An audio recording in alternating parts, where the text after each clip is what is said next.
Namaskar and welcome to CEC Gurukul Lectures.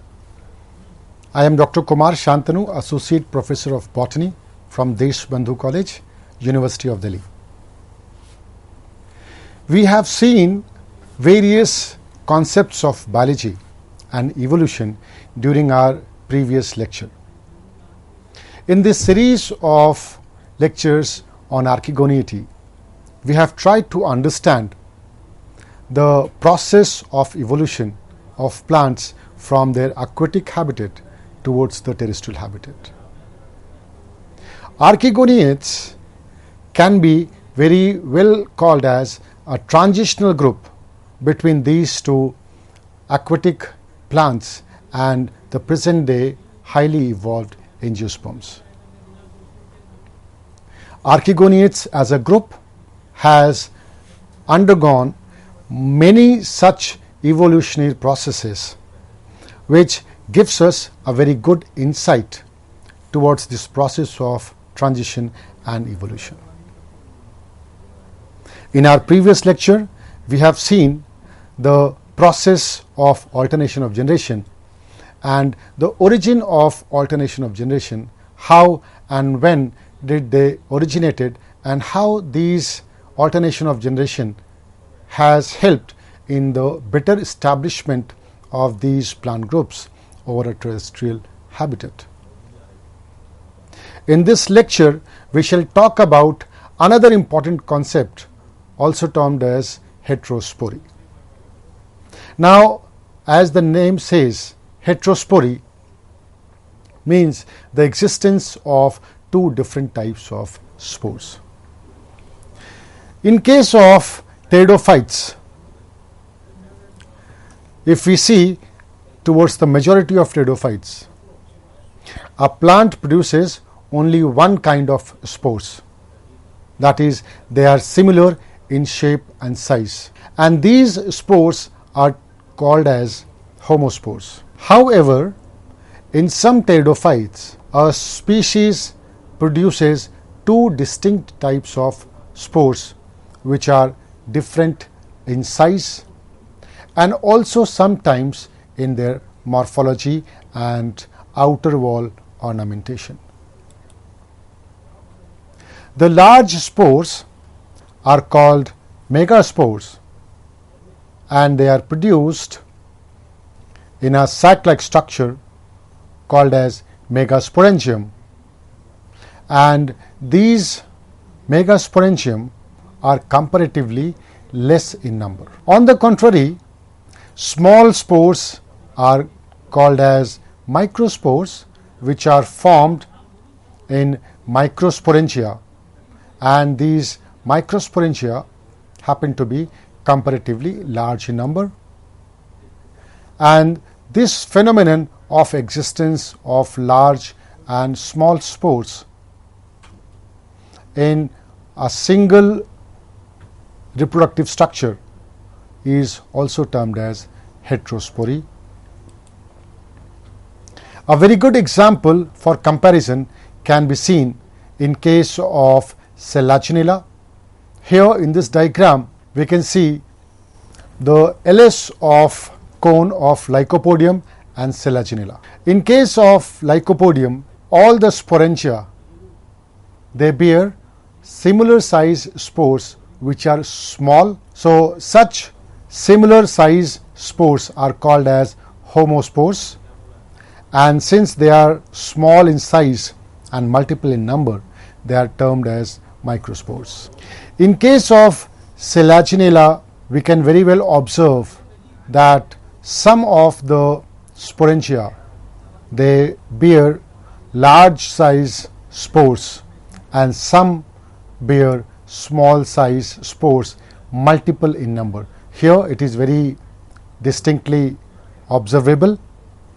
So these large spores, they are termed as megaspores, whereas the small size spores, they are termed as microspores. The difference in size of the spores is related to the sex of the gametophyte.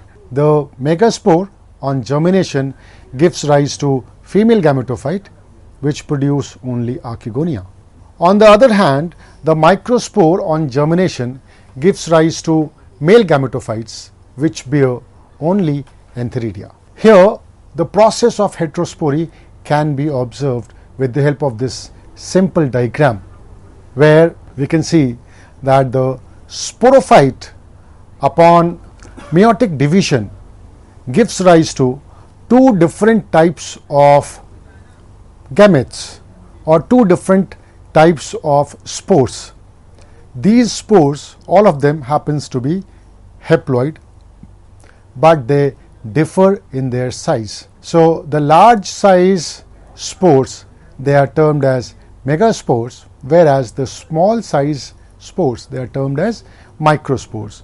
So these megaspores and microspores, they further give rise to gametophytic generation. The megaspore always give rise to a female gametophyte, whereas the microspore will always give rise to a male gametophyte.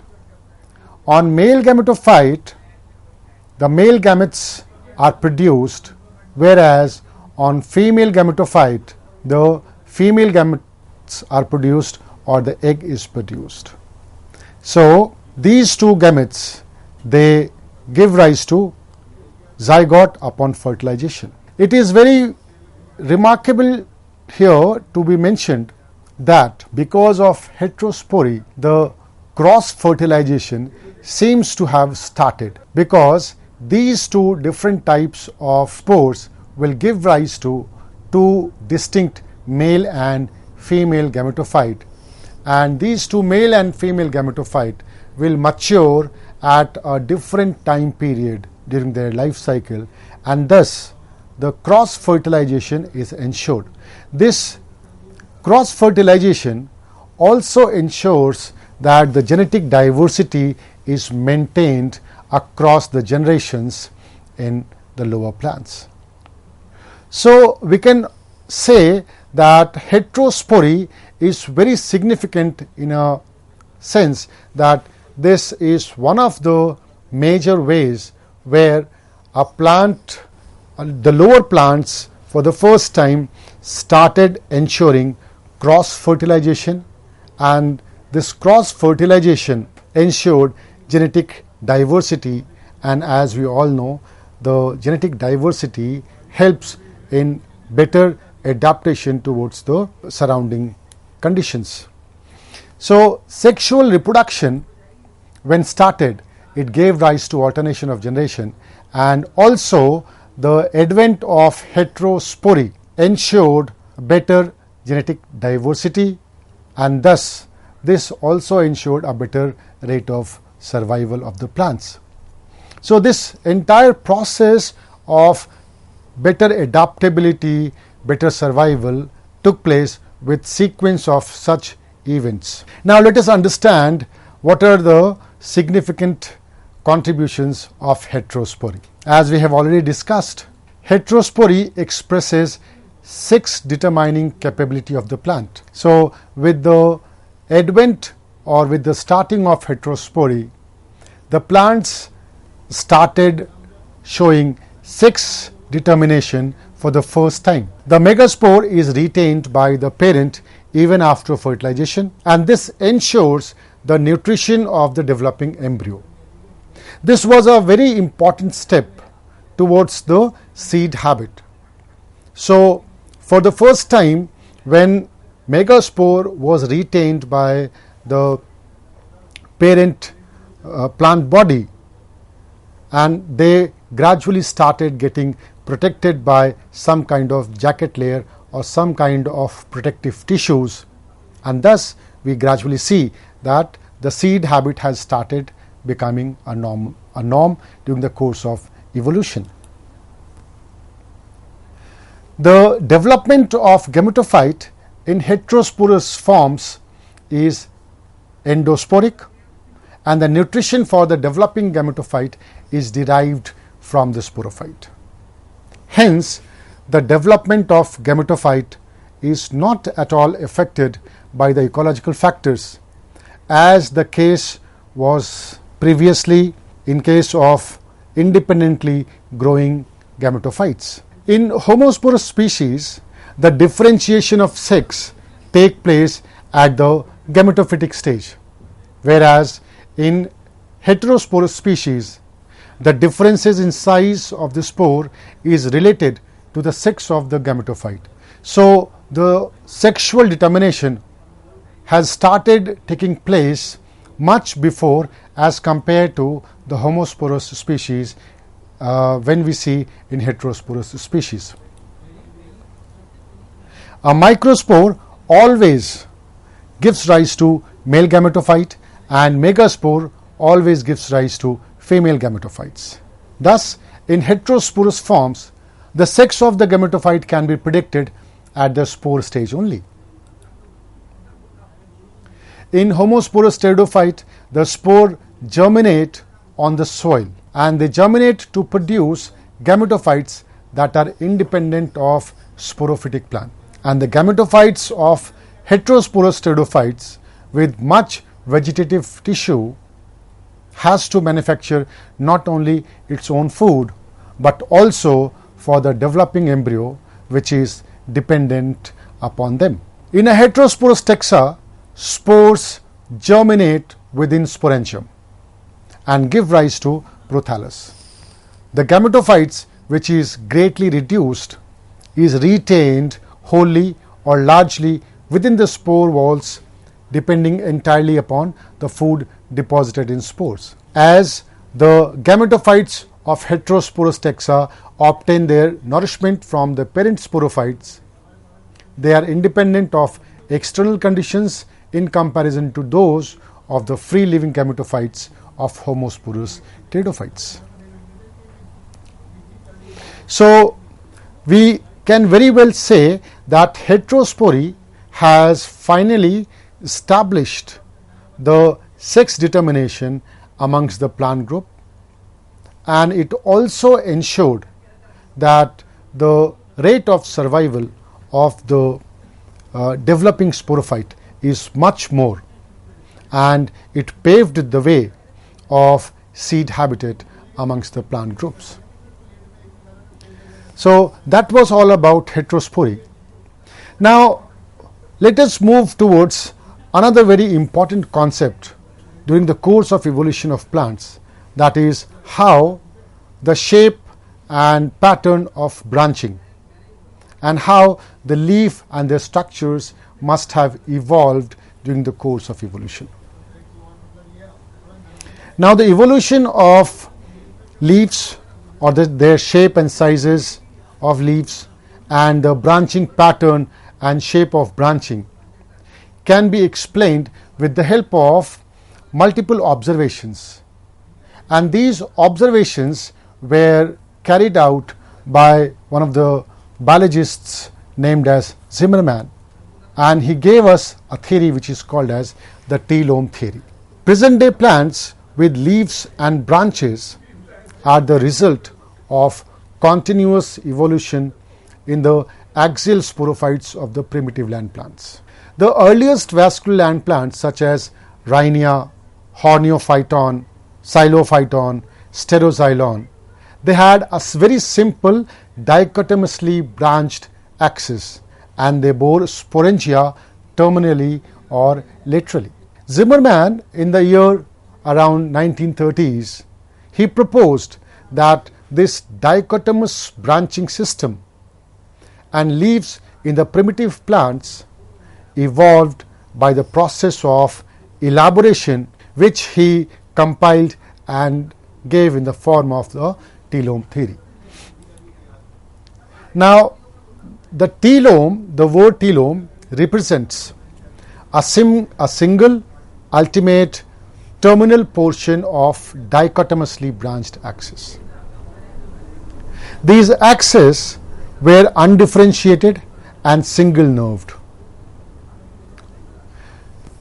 When two telomes united below the point of dichotomy, the fused structure was called as the mesome. The telome, which bears a sporangium at its tip, called a fertile telome, whereas the sterile telome are also termed as phylloids or vegetative telomes, and they do not bear any sporangium. Here in this diagram we can very well see the telome theory was based on a hypothetical condition where a plant body has been given certain names.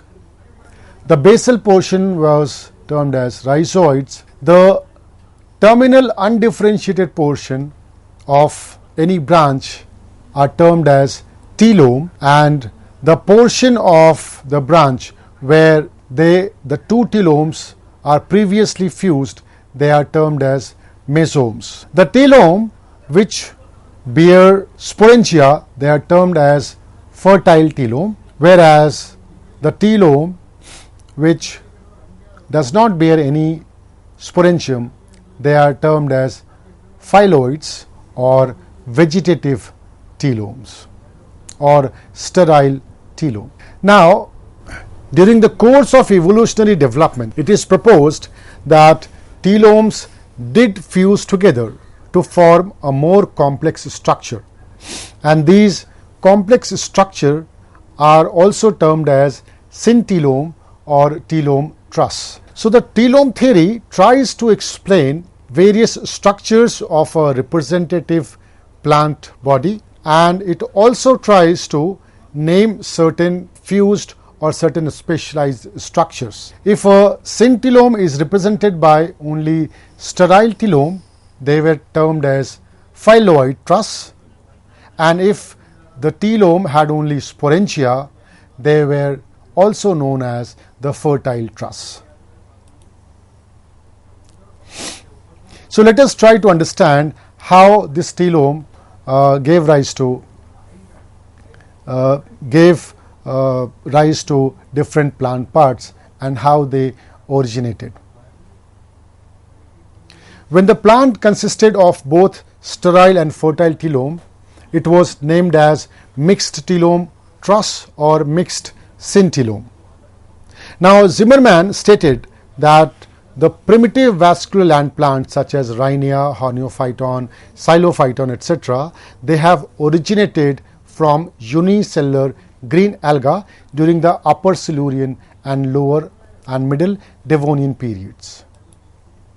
He proposed that the shoot axis and leaves of higher vascular plants have evolved from earliest land plants as a result of a few organic and organogenetic processes of progressive differentiation, which are called elementary processes. Now, every vascular plant were transformed to higher plants through 5 such elementary processes. These elementary processes are overtopping, planation, syngenesis, reduction, and curvation. Let us try to understand these 5 elementary processes one by one, and we shall try to explain the evolution of various structures of plant with the help of these 5 elementary processes. So, to sum up, these 5 elementary processes can be shown with the help of these 5 diagrams. Diagram A shows overtopping, diagram B shows planation, diagram C shows syngenesis, reduction, and curvation. So, let us try to understand each of these processes one by one. So, what is overtopping? In the process of overtopping, one of the 2 dichotomously branched axes gradually becomes sturdy and it starts gradually growing vertically longer, similar to the main axis. Now, because of this growth of one of the dichotomous branch, the other branch starts reducing in size. The shorter branch gradually shifts laterally and it appears to be a megaphylls. So, the weaker and shorter branch is overtopped by the stronger and longer branch. This initiated the development of monopodial branches from equal dichotomies. So we can very well suggest that the monopodial branching has evolved from a dichotomous branching. Now this dichotomous branching is considered to be the primitive character, and it is found in primitive pteridophytes, and monopodial branching is an advanced character that is represented in the advanced forms. This overtopping can be understood very easily with the help of this diagram, where one of the branch starts growing vertically up in the longer axis or towards the main axis. In case of planation, the equal dichotomies of telome, which were in more than one plane, they come to lie in a single plane and appear to have taken a fan shape. This process is called as planation, and it helps in the interpretation of the development of organs of bilateral symmetry from those of radial symmetry. This planation process must have given the way to the evolution of leaves, where the two radial plane branches must have changed their plane and come into a single plane, giving rise to a fan-shaped structure. Now the third elementary process is also called as syngenesis. In this course, telomes and mesomes come to lie within a common tissue by fusion or webbing. Syngenesis also involves the fusion of vascular strands of telomes. The vascular strands of telome branches were also fused together, and by the result of this process, leaves with open dichotomous pinnate and reticulate venation are created, and polystellic condition was also arose, as it can be found in Selaginella and some fossils such as Cladoxylon, Staloxylon. It is an important process which explains the formation of leaves with open dichotomous pinnatified and reticulate venation, and polystellic condition which is found in Selaginella and some of the fossil members of Devonian and lower Carboniferous period.